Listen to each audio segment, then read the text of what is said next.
कुरान मजीद फुरकान हमीद के दूसरे पारे में जो पहले दो रुकू हैं उनके अंदर दो मज़ामीन अल्लाह करीम ने बयान फरमाए हैं। सबसे पहले तो तब्दीली किबला की बात इरशाद फरमाई गई है। अहले यहूद ये ताना देते थे कि दीन नया ले आए हैं लेकिन किबला वही हमारे वाला पुराना है। तो नबी करीम अलैहिस्सलाम ने मदीना मुनव्वरा में भी 16-17 महीने बैतुल मक़दस की तरफ मुँह करके नमाज अदा फरमाई। एक दिन ज़ोहर की नमाज हुजूर पढ़ा रहे थे तो दिल में ख़याल आया कि अल्लाह कभी किबला तब्दील हो जाए। दो रखतें हुजूर ने बैतुल मुक़द्दस की जानिब मुँह करके नमाज पढ़ी और हुजूर ने जैसे ही अपनी तवज्जो आसमान की तरफ फरमाई तो रब करीम ने फरमाया, महबूब हम आपका बार बार आसमान की तरफ देखना मुलाहजा कर रहे हैं, आप जिधर मुँह करेंगे हम उधर ही किबला बना देंगे। तो अल्लाह तबारक व तआला ने किबले को तब्दील फरमा दिया और फरमाया ये आजमाइश है, ये आजमाइश है पैरवी करने वालों के लिए।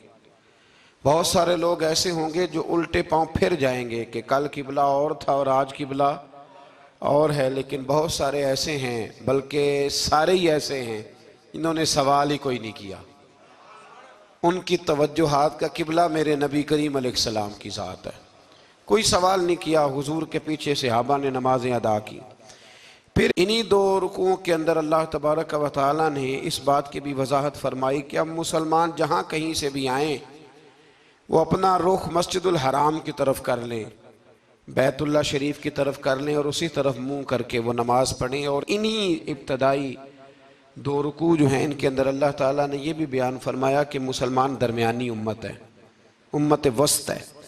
इसका हर काम अफरात व तफरीद से पाक है, ये हर काम में मोतदिल है। और इसी के अंदर अल्लाह ने यह भी बयान फरमाया कि क़यामत में बाकी जो सारी उम्मतें होंगी वो सिरे से मुकर ही जाएंगी कि हमें तो किसी ने तबलीग की नहीं। वो अपने अंबिया किराम अलैहिमुस्सलाम का तबलीग करना भूल ही जाएंगे, वो मुकर जाएंगे। तो रब करीम फिर नबी करीम अलैहिस्सलाम की उम्मत को इरशाद फरमाएगा कि क्या तुम गवाही देते हो कि नबियों ने तबलीग की? तो अल्लाह तबारक व तआला इस उम्मत के उलमा की, सुलहा की, सूफिया की, औलिया की गवाही पुराने अंबिया किराम के हक़ में कबूल फरमाएगा। ये कुरान मजीद पढ़ रहा हूँ, इस उम्मत के औलिया, सूफिया, उलमा, रासिखून फिल इल्म, ये लोग उठ के गवाही देंगे कि हाँ ए अल्लाह, अंबिया किराम ने तबलीग की थी और तेरी दावत को इन्होंने लोगों तक पहुँचाया था। तो उस वक़्त बाकी सारी कौमें ये भी एतराज़ करेंगी कि अल्लाह ये तो बाद में आए थे, इन्हें कैसे पता चला कि हमारे अंबिया ने तबलीग की है? तो रब फरमाएगा हाँ भी बताओ तुम्हें कैसे पता चला? और उम्मत बोल के कहेगी हमें मदीने वाले महबूब ने बताया है, हमें नबी करीम ने बताया है। शुहदा अलन्नास, तो उम्मत गवाही देगी। व यकून रसूल अलैकुम शहीदा, और फरमाया फिर मेरे रसूल अपनी उम्मत पर गवाही देंगे। फिर नबी करीम अलैहिस्सलाम उम्मत पर गवाही देंगे और इस तरह इस उम्मत की गवाही अल्लाह तबारक व तआला कबूल फरमा के बाकी सारे अंबिया किराम अलैहिमुस्सलाम के तशरीफ़ लाने को कबूल फरमाएगा और इस गवाही को मंजूर करके अब उम्मतों पर हद जारी की जाएगी कि तुम्हें तबलीग की गई थी, फिर तुमने उस बात को कबूल क्यों ना किया।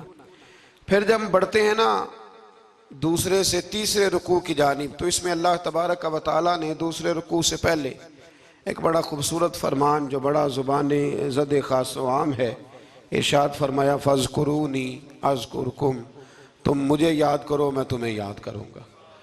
वशकुरूली वला तकफुरून, और मेरा शुक्रिया अदा करो नाशुक्री न करो। वो पीर मेहर अली शाह साहब, किथे मेहर अली, किथे मेहर अली, किथे वो पीर साहब पाक पतन शरीफ तशरीफ ले गए तो वहाँ नारा लग रहा था हक फरीद या फरीद।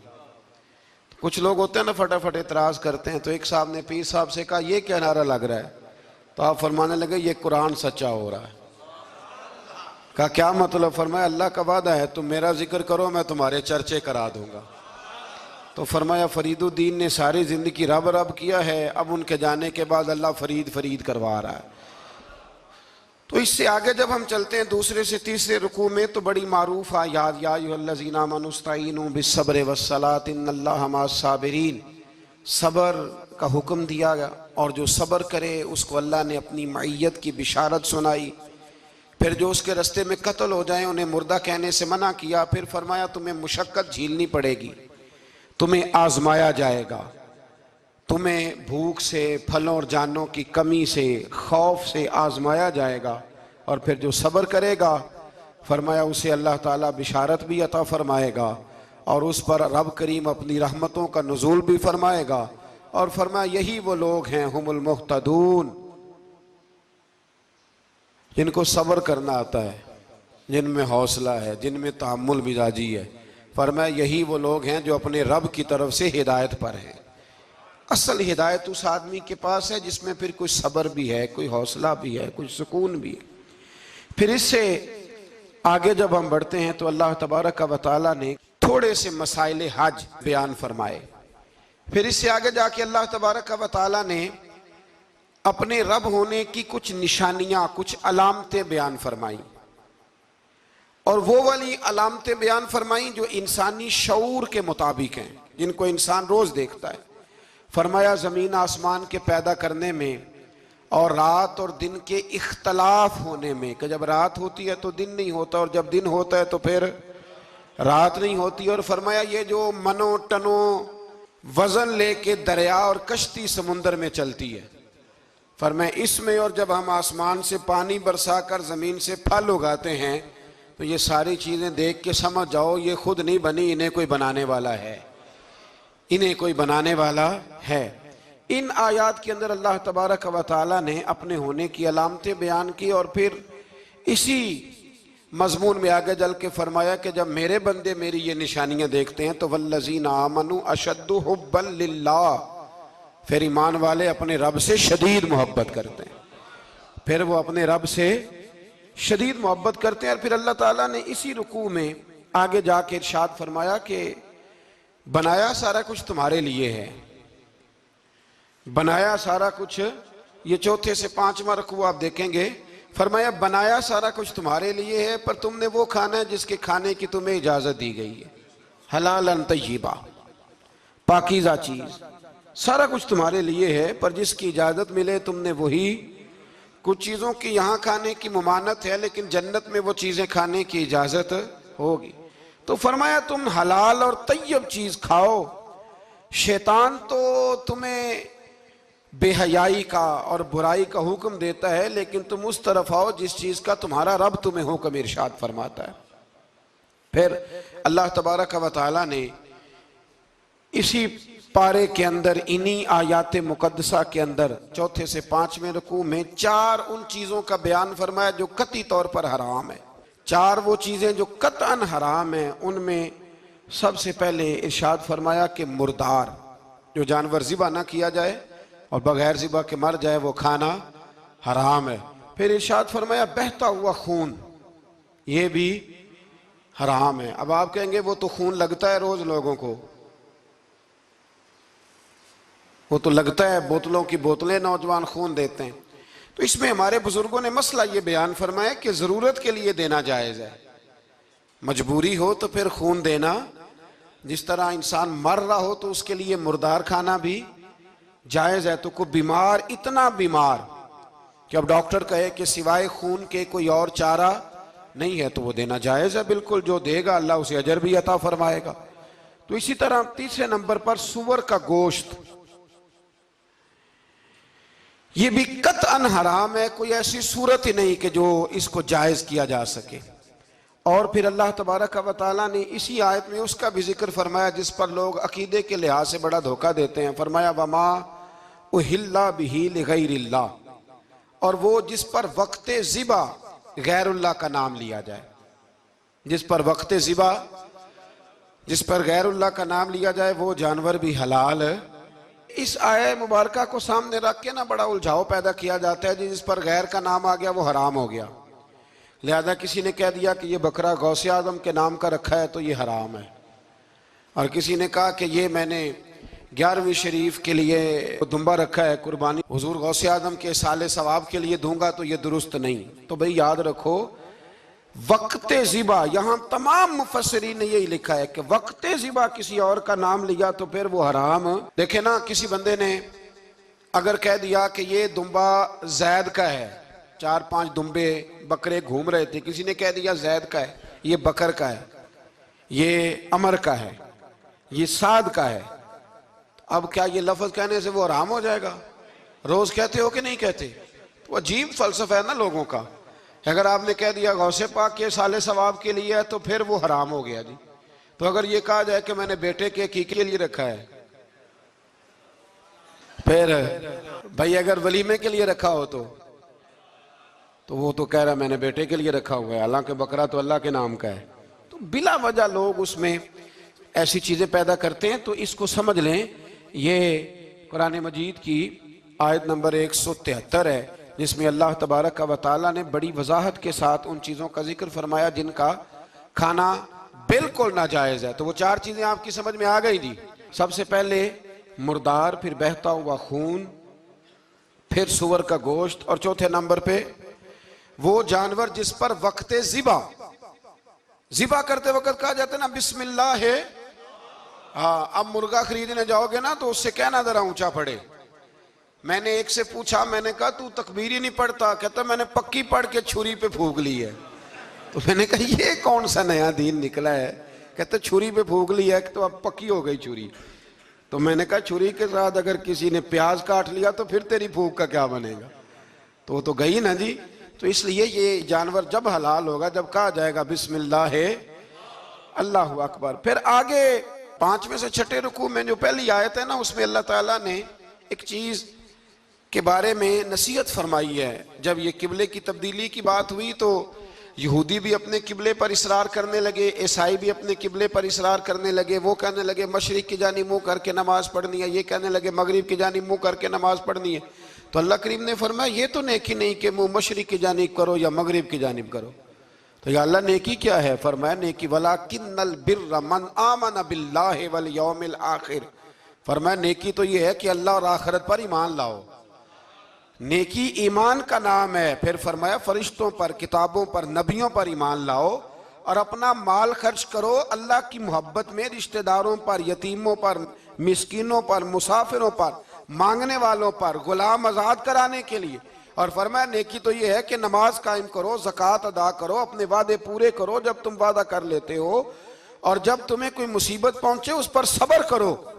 फरमाया उलाइकल लज़ीना सदकू, ये वो लोग हैं जो नेकी के दावे में सच्चे हैं, जो ईमान भी लाएं, खर्च भी करें, मुसीबत पर सब्र भी करें। ये वो लोग हैं जो ईमान के दावे में सच्चे हैं। व उलाइका हुमुल मुत्तकून, और ये वो लोग हैं जो परहेजगार हैं अल्लाह से।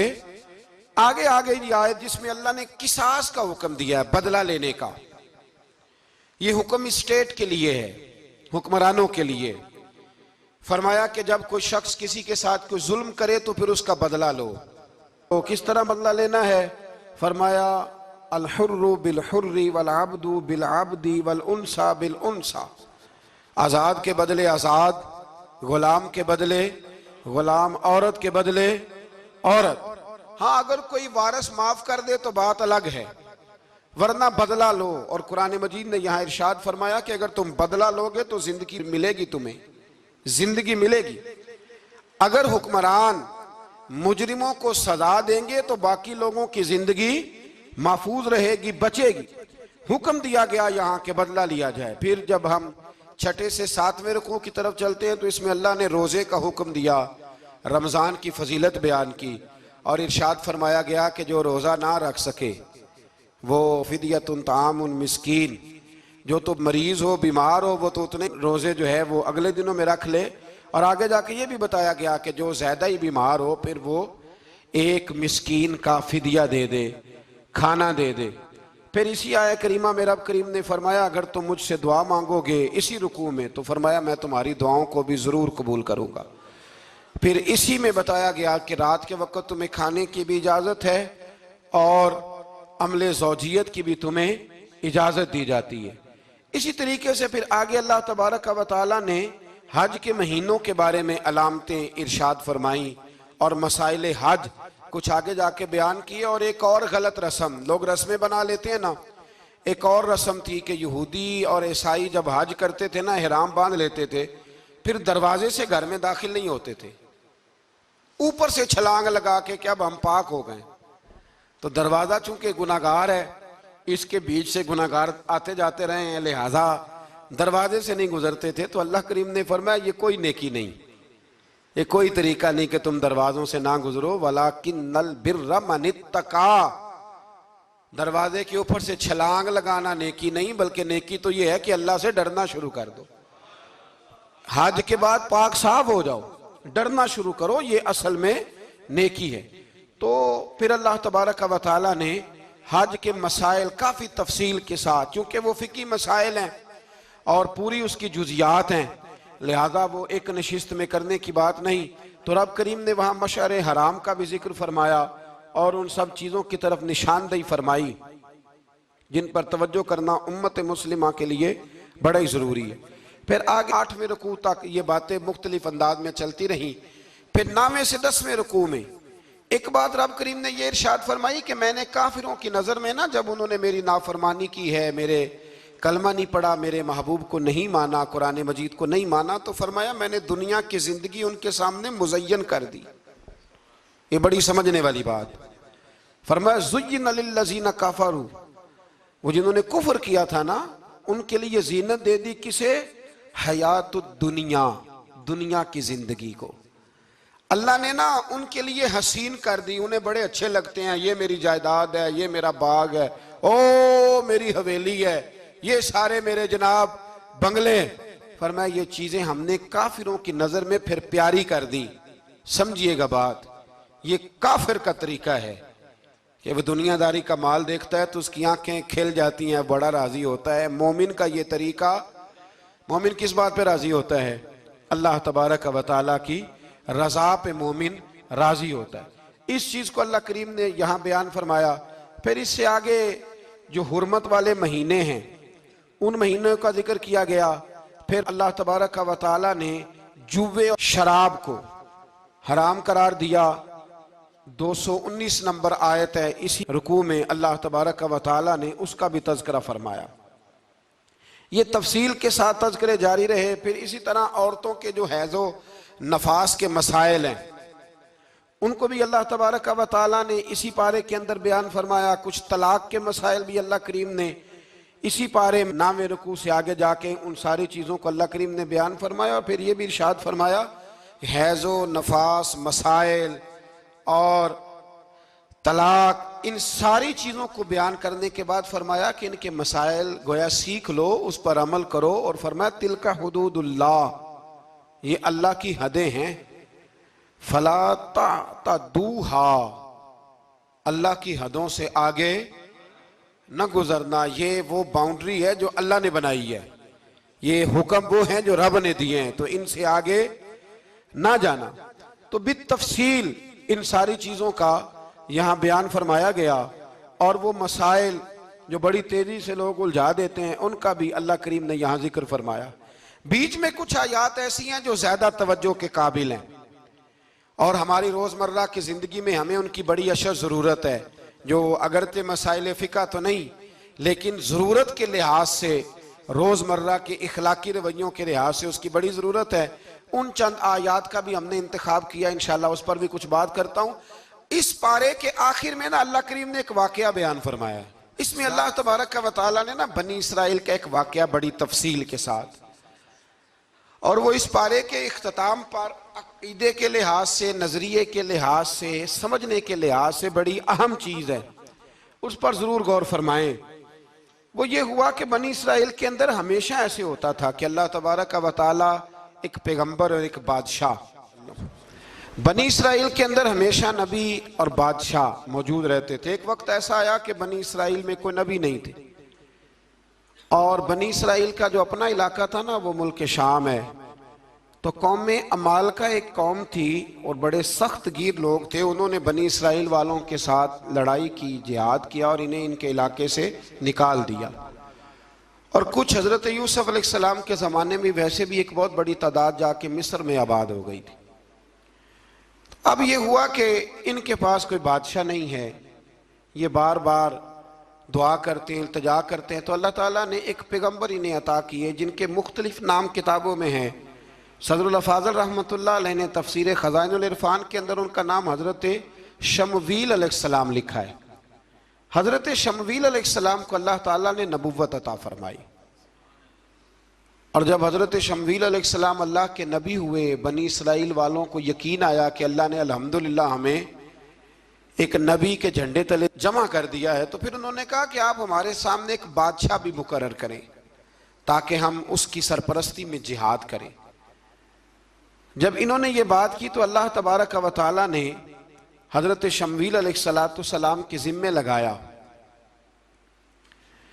तो एक उस ज़माने में अल्लाह के नेक बंदे थे, जनाब तालूत अलैहिस्सलाम उनका नाम था। तो हज़रत शमवील अलैहिस्सलाम ने उन्हें कहा कि अल्लाह करीम ने ना तुम्हारा बादशाह तालूत को बनाया है, उनका नाम भी कुरान मजीद ने जिक्र फरमाया है।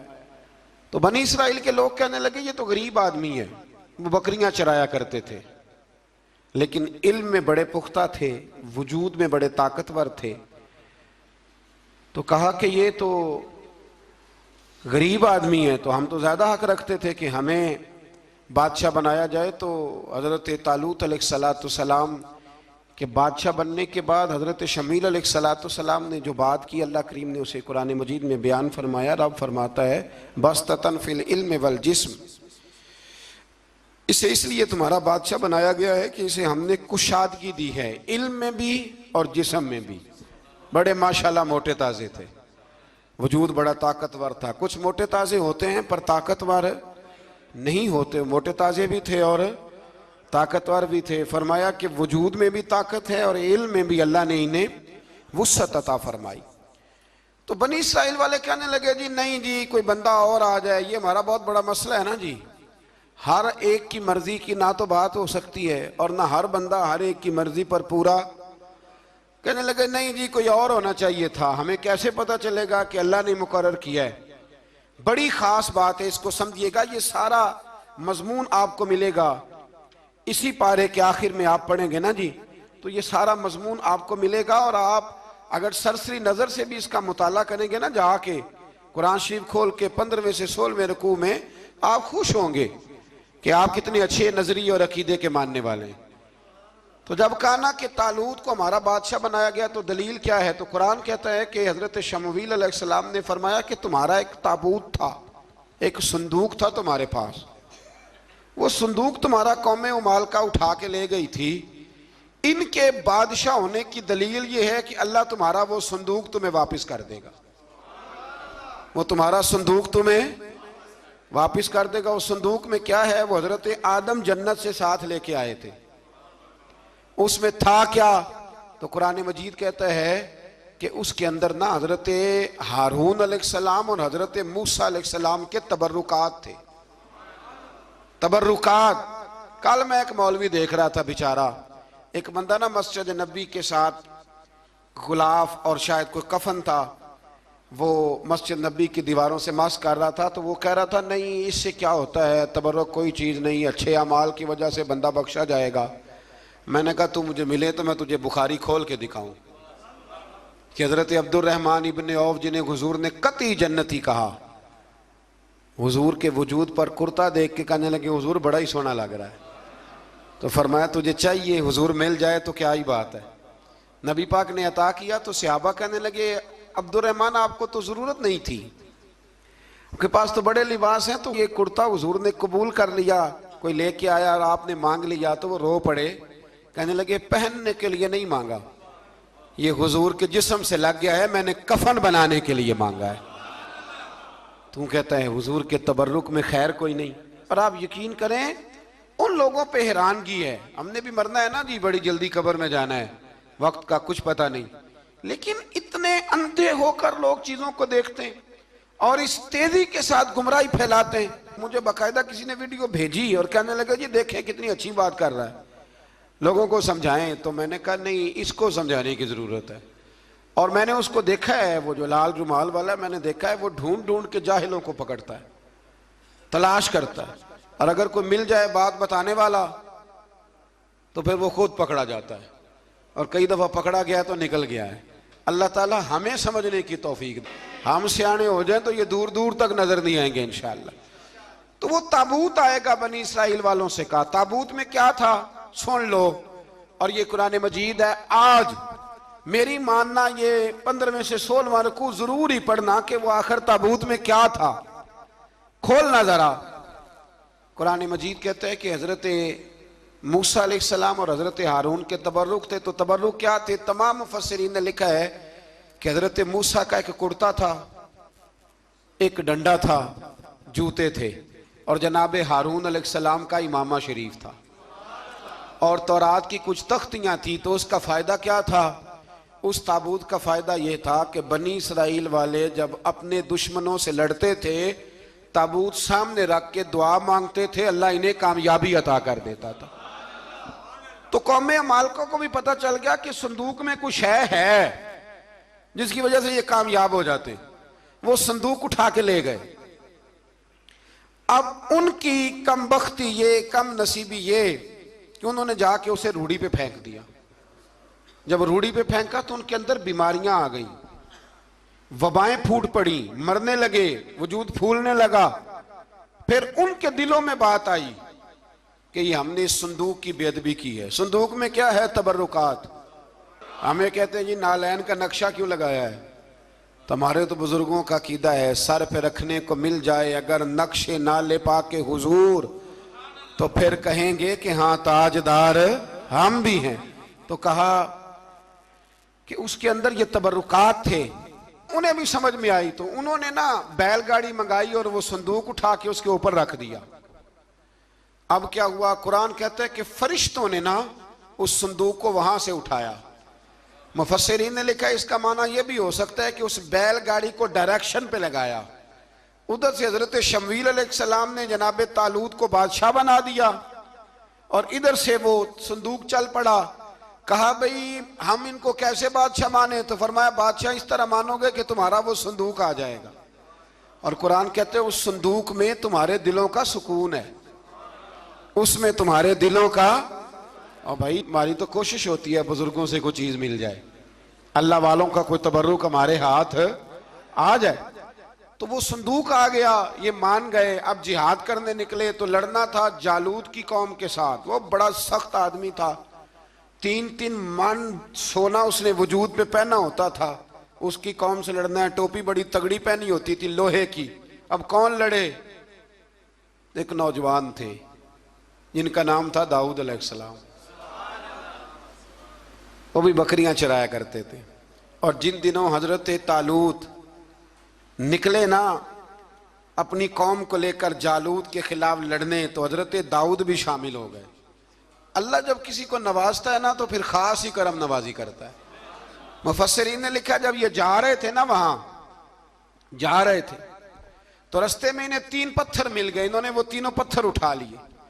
उस जमाने में पत्थर फेंकने के लिए छोटी छोटी लोगों के पास चीजें हुआ करती थी, उसको कोफन भी लोग कहते थे, मंजनीक, उसको सामने रख के फिर बनाई गई। तो आपके पास भी वो आला था जिससे दुश्मन पर पत्थर मारे जाते थे। तो आप वो मशीन लेकर, वो आला लेकर वहां पहुंचे हुए थे। 3 पत्थर आपके पास थे। आप फरमाते उस दिन मैं बड़ा बीमार था, इतना बीमार था कि मेरा रंग पीला हो गया। अब वो जालूत के सामने कोई नहीं जाता था। तो जनाब तालूत कहने लगे कि जो जालूत को मारेगा ना, यानी इनके बादशाह को इस कौम के, तो मैं उसे अपनी आधी सल्तनत भी दे दूंगा और अपनी बेटी का निकाह भी उसके साथ कर दूंगा। देखें अल्लाह नवाजता है तो किस अंदाज में नवाजता है। तो हजरत दाऊद कहते हैं वो दूर खड़ा था तो मैंने ना 3 पत्थर मारे। भाई हिम्मत करना तो हमारे जिम्मे है कि नहीं? मेरी मिल्लत का जवान कहता मैंने करना कराना कुछ नहीं। यानी अगर आप कहें ना कुछ करो तो फिर वो कोई काम करने की मतलब मामला। वो मुझे कल एक संगी कह रहे थे, कहने लगे जी अल्लाह के फजल से कुछ भी नहीं करना पड़ा, मुर्शद ने नजर कर दी। मैं क्या मैनू मिलनगे तो मैं उन्होंने समझावांगा कि कुछ करा के नजर करया करो, क्योंकि मेरे वो दोस्त हैं, मैं उन्हें जानता हूं। नजर में बड़ा कुछ होता है लेकिन अल्लाह भी तो बंदे पे बड़ी नजर रहमत करता है ना। लेकिन कहता है 5 नमाजें पढ़, रमजान के रोजे रख, ज़कात फर्ज हो तो अदा कर, ये सारे काम कर, सच बोल, दयानतदारी कर, फिर मैं अपने फजल से तुझे जन्नत अता करूंगा। तो ये जो रवैया हमने बनाया ये दुरुस्त नहीं। तो फरमाते हैं 3 पत्थर मैंने मारे, अल्लाह ने इतना फजल किया कि वो भी मर गया, और उससे छू के मेरे पत्थर आगे बढ़े तो उसकी फौज के 30 आदमी भी मर गए। 3 पत्थरों से 31 बंदे अल्लाह ने मार दिए। फरमाते इसलिए कि हाथ मेरे थे और ताकतें मेरे रब करीम की थी। तो हजरत दाऊद अलैहिस्सलाम के हिस्से में जनाब तालूत की साहिबजादी भी आई, आधी सल्तनत भी आई। काफी साल हजरत तालूत हयात रहे, फिर उनका विसाल हो गया, तो सारी सल्तनत हजरत दाऊद को मिली, और फिर अल्लाह तबारक व तआला ने उन्हें नबूवत भी अता फरमाई। ये दुनिया में वाहिद पैगंबर हैं जो बैक वक्त नबी भी थे और बादशाह भी थे। और फिर अल्लाह ने फजल फरमाया, इन्होंने बड़ी बड़ी फतूहात की। और फिर हजरत दाऊद के साहिबजादे का नाम हजरत सुलेमान अलैहिस्सलाम, फिर उनके साहिबजादे का नाम हजरत। तो ये हुआ कैसे? ये सारा कुछ अल्लाह तबारक व तआला के फजल से हुआ, उसके करम से हुआ। अब इस वाक़या से हमें क्या पता चलता है? हमें यह पता चलता है कि रब जब फजल फरमाए ना किसी पे भी, तो हमें उस बंदे को देख के राजी होना चाहिए, कोई शिकवा नहीं करना चाहिए। और दूसरी बात ये समझ लेना चाहिए कि हुकूमतें, माल, दौलत ये सिर्फ सियासतों से नहीं मिलती, ये खुदा के फजल से मिलती है। और ये भी समझ लेना चाहिए कि जो बुजुर्गों के तबरुकात होते हैं उनकी क्या ही बात होती है।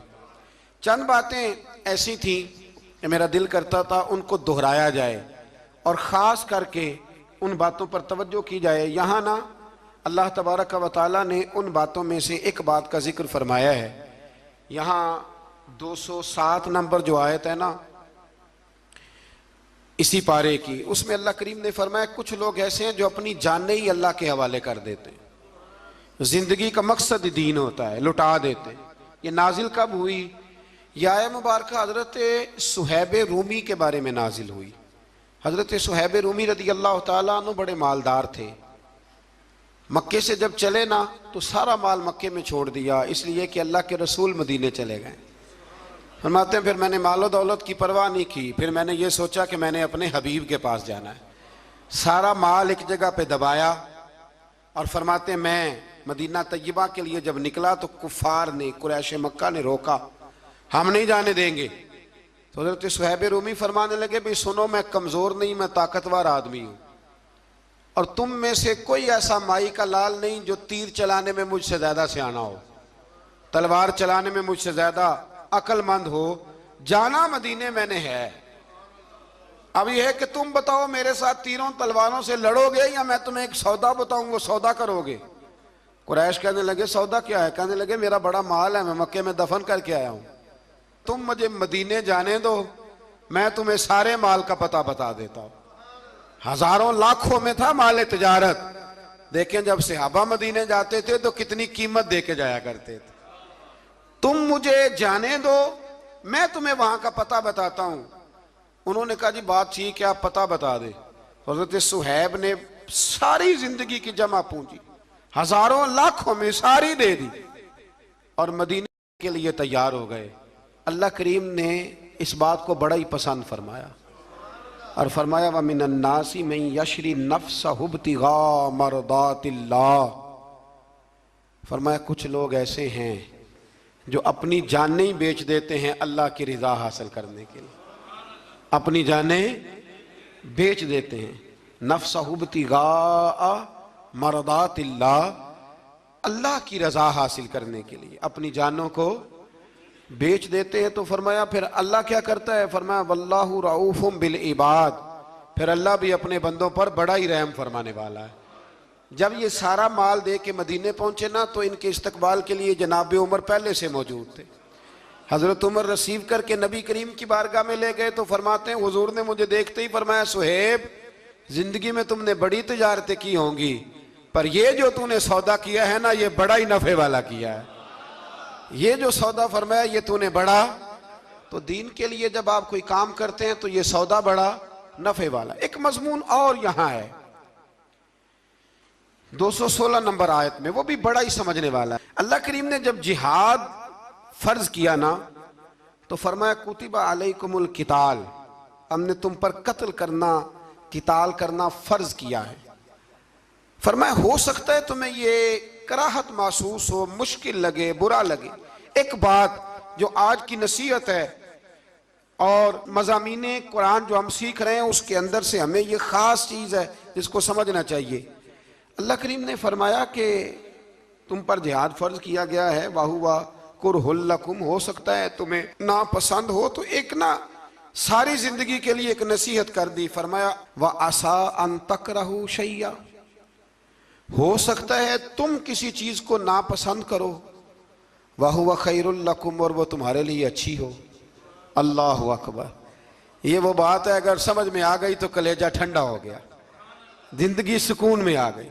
फरमाया हो सकता है तुम किसी चीज को नापसंद करो और वो तुम्हारे लिए बेहतर हो। व आसा अन तुहिब्बु शैया, हो सकता है तुम किसी चीज से मोहब्बत करो, वहुवा शर्रुल लकुम, और वो तुम्हारे लिए बुरी हो, अच्छी। बस मेरे रब ने एक बात मुसलमान को बता दी तो जीने के लिए बड़ी काफ़ी है। फरमाया तुम मेरे और मेरे रसूल के हुक्म पर चलो। क्यों? इसलिए कि वल्लाहु यअलमु व अंतुम ला तअलमून, अल्लाह जानता है तुम नहीं जानते। अल्लाह के तरीक़ों के मुताबिक, रसूलुल्लाह के बताए हुए तरीक़ों के मुताबिक चलो। अल्लाह जानता है, हम जानते नहीं। तो कुरान मजीद की इस नसीहत पर ज़रूर गौर करें। एक शख्स ने एक दफ़ा अपनी बीवी की बड़ी शिकायतें की नबी करीम की बारगाह में, तो रसूल करीम अलैहिस्सलाम ने फरमाया हो सकता है अल्लाह तुम्हें उसमें से ऐसी औलाद अता कर दे जो तेरे लिए बाइस खैर हो। जो चीज़ें हम नापसंद करते हैं बाज़ औक़ात उसी में से अल्लाह ताला हमारे लिए खैर कर देता है। अल्लाह हमें समझने की तौफीक अता फरमाए। आखिर दावा।